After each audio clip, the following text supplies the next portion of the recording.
दिनेश जी। सही बोला आपने अरुण कुमार जी, जो सही कह रहे हैं गिरीश बाबू। दरअसल क्या है कि मछलियों के ऊपर फ्लैग लगा देने चाहिए। आप इंडिया की मछली हो, आप श्रीलंका की, आप पाकिस्तान की। तो अब मछलियों को पता नहीं लगता है कि बॉर्डर है कि नहीं है। तो मछलियों को पता होना चाहिए, उनके लिए भी कुछ ट्रेनिंग सेशन होने चाहिए। मोदी जी हो सकता है कोई ऐसा ट्रेनिंग कैंप वहां लगा दें कि जिससे मछलियों को पता लग जाए कि भाई देखो, तुम इंडिया की मछली हो, वहां मत जाना, तुम पाकिस्तान की हो, तुम श्रीलंका की। वो एक बॉर्डर फिल्म का या कोई एक जावेद अख्तर का गाना भी था कि जो सरहद और बॉर्डर से अगली फिल्म का शायद किसी होता है, जहाँ सरहद जो होता है ना, ये जो पंछी होते हैं ना, पंछियों को, मछलियों को, समुद्री जीव जंतु होते हैं, उन्हें सरहद नहीं पता होती सर। वो सरहद से बंधे नहीं होते सर। हवाएं सरहद से नहीं बंधी होती। लेकिन इस किस्म के जब इशू अंतर्राष्ट्रीय स्तर पर जब अपनी अज्ञानता के कारण जब आप उठाते हैं, तो दुख होता है।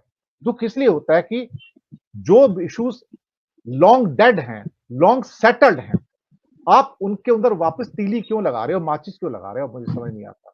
हजार किस्म के ऐसे इश्यूज हैं जिसके ऊपर आग लगाई जा सकती, पेट्रोल डाला जा सकता है, लेकिन वो सेटल्ड इशू है। और हमारी दुनिया के अंदर ये माना जाता है कि जो इशू सेटल्ड इशू है between the countries, between the states या बिटवीन द जो भी हो सकता है, वो सेटल्ड इशू कभी कुरेदे नहीं जाते साहब। लेकिन मोदी जी को क्या है ना कि कोई भी चीज सेटल हो जाए तो उनको अनसेटल करने में मजा आता है। उनकी सारी जिंदगी अनसेटल्ड रही है और उन्होंने इंडिया को भी अनसेटल करने में कोई कसर नहीं छोड़ी है। और यहां भी उनकी अज्ञानता सामने निकल कर आ रही है। और उनके साथ एक और अज्ञानी विश्वगुरु भी है यहाँ पर, जिसका नाम जयशंकर है। अब मैं क्या कहूं, जब इन जैसे सारे लोग इकट्ठे मिल जाएंगे तो हिंदुस्तान को तो बेड़ा गर्क होगा, ना केवल बेड़ा गर्क होगा, बल्कि कुछ साल के बाद आप पाएंगे हिंदुस्तान बंटवारे के कोण पर आकर खड़ा हो जाएगा सर। अरुण कुमार, कच्चा टीबू तो एक जी संकेत है, एक टिप ऑफ द आइसबर्ग है सर, मैं आपको बताऊं। जी जी सर, हमारे देश के इंदौर के बड़े मशहूर शायर हुए हैं राहत इंदौरी साहब। मुझे याद आ गई उनकी, गुजर गए बेचारे। सरहदों पर बहुत तनाव है क्या, कुछ पता करो चुनाव है क्या, खौफ बिखरा है दोनों समतों में, तीसरी सम्मत का दबाव है क्या। ये पंक्तियां सर हमारे मशहूर शायर राहत साहब ने कही। और आप तो खुद ही कह रहे हैं कि 19 तारीख को चुनाव है, और कहां पर है। एक हाथ अगर बढ़ाओ तो वो द्वीप आ जाता है। तमिलनाडु में चुनाव है। अभी मैं गिरीश भाई को बधाई दे दूं, मैं कच्छ एरिया में गया हूं, बड़ी पवन चक्कियां लगी हैं कांडा पोर्ट के पास, और जो उन्होंने बताया, मैं शुक्रिया अदा करूंगा, उन्होंने पीने की एक जगह बता दी जिसमें मैं पकड़ा नहीं जाऊंगा। सर आपको याद कराऊं कुछ चीजें कि एक अंडमान निकोबार के पास एक द्वीप है हमारा, हैवलॉक। 532 सर द्वीप है वहां पर। ऐसे ऐसे द्वीप है जहां पर आदमी जाता ही नहीं है, खाली पड़े हैं। ऑक्शन होती है उनकी कि सार ले लो, सारी चीज देंगे, बिजली पैदा नहीं होती। और हैवलॉक में 13,500 बांग्लादेशी हिंदुस्तान ने बसाए हैं सर। हिंदुस्तान की पॉलिसी थी कि वहां आबादी हो जाए और चीन के रिलेशन में वहां से आक्रमण ना हो, इसलिए वहां पे नेवी और एयरफोर्स बहुत ज्यादा रहती है, मिलिट्री नहीं रहती। अब मैं आपके विषय पर आता हूं सर। आपने जो बात कही ना, वो इसलिए है कि मोदी जी के पास मुद्दों का अभाव है। वो देखते हैं करंट में, उनकी पहले से कोई तैयारी नहीं होती। जैसे एक एग्जाम देने वाला बच्चा 3 दिन पहले उसकी मां कहती है बेटे खेलने मत जा, पढ़ ले पास हो जाएगा। डिस्टिंक्शन की बात नहीं हो रही, पास हो जाएगा। तो बच्चा किताब उठाकर ढूंढता है कि रखी कहां थी मां, मैंने तो यहां रखी थी, ये चारपाई के नीचे चली गई। अब मुद्दे है नहीं, अब मुद्दे ढूंढ रहे हैं मोदी जी कहां कहां से निकालें। तो उनको एक नजर आ गया ये जो मुद्दा आपने बताया, और बड़ी अच्छी स्टडी की है आपने। बहुत बार, कई बार मैं सोचता हूं कि आप कहां कहां से खोज के मुद्दे लाते हैं, इतनी रिसर्च करते हैं। धन्य है आपको, प्रणाम है। और सबसे बड़ी बात ये कि आप हमें भी मिर्ची लगा देते हो कि बेटा पढ़ ले तू, नहीं तो देख ले फिर काम नहीं कर पाएगा। तो ये आपकी बहुत अच्छी तारीफ है।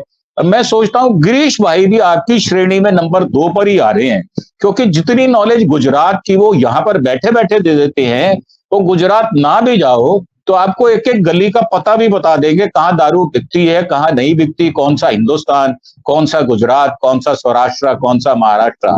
तो बात यह है कि मुद्दा नहीं है सर, आज मोदी जी के पास मुद्दा नहीं है। कारण 2 बार कल झटकी पड़ गई सुप्रीम कोर्ट की। बाबा रामदेव खड़े हो गए बेचारे हाथ जोड़कर, किसको? बालकृष्ण को लेकर, और ये कहा कि मेरी माफी दर्ज की जाए, मेरी मेरी फाइल पर लिखी जाए मेरी माफी, अटेंडेंस हो मेरी।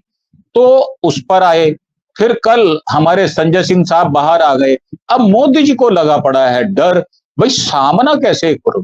वो तो मुझे लगता है आप अगर सामने खड़े हो जाए तो आपके प्रश्नों का जवाब नहीं दे पाएंगे, बल्कि हो सकता है आपको टिकट का ऑफर कर दें और कहें वोरा साहब 25 करोड़ दूंगा, एमपी की टिकट भी दूंगा, क्योंकि आप तीखे प्रश्न कर रहे हो, जवाब नहीं है सर उसका किसी के पास।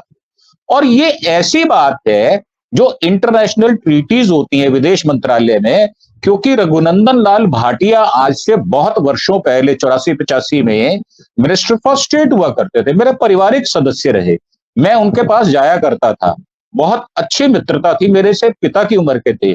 तो मुझे मना कर दिया करते थे, वो कहते थे अरुण बेटा तेरे को पता नहीं है, प्रोटोकॉल होता है, मैं विदेश मंत्री हूं, मिनिस्टर फॉर स्टेट हूं, मैं नहीं जा सकता, मेरे साथ कोई फोटो खींच ली जाएगी तो इंटरनेशनल अगर उस पर चली गई पटल पर तो मेरी हानि होगी, तो मुझे प्रोटोकॉल फॉलो करना पड़ता है। परंतु हमारे जो विदेश मंत्री हैं एस जयशंकर, वो तो विदेश मंत्रालय में रहने के बाद भी उनको ये नहीं पता चलता कि मुझे इस इशू पे बोलना है या चुप रहना है, कीप द मम, नहीं पता उनको, हर बात में टांग अड़ाना।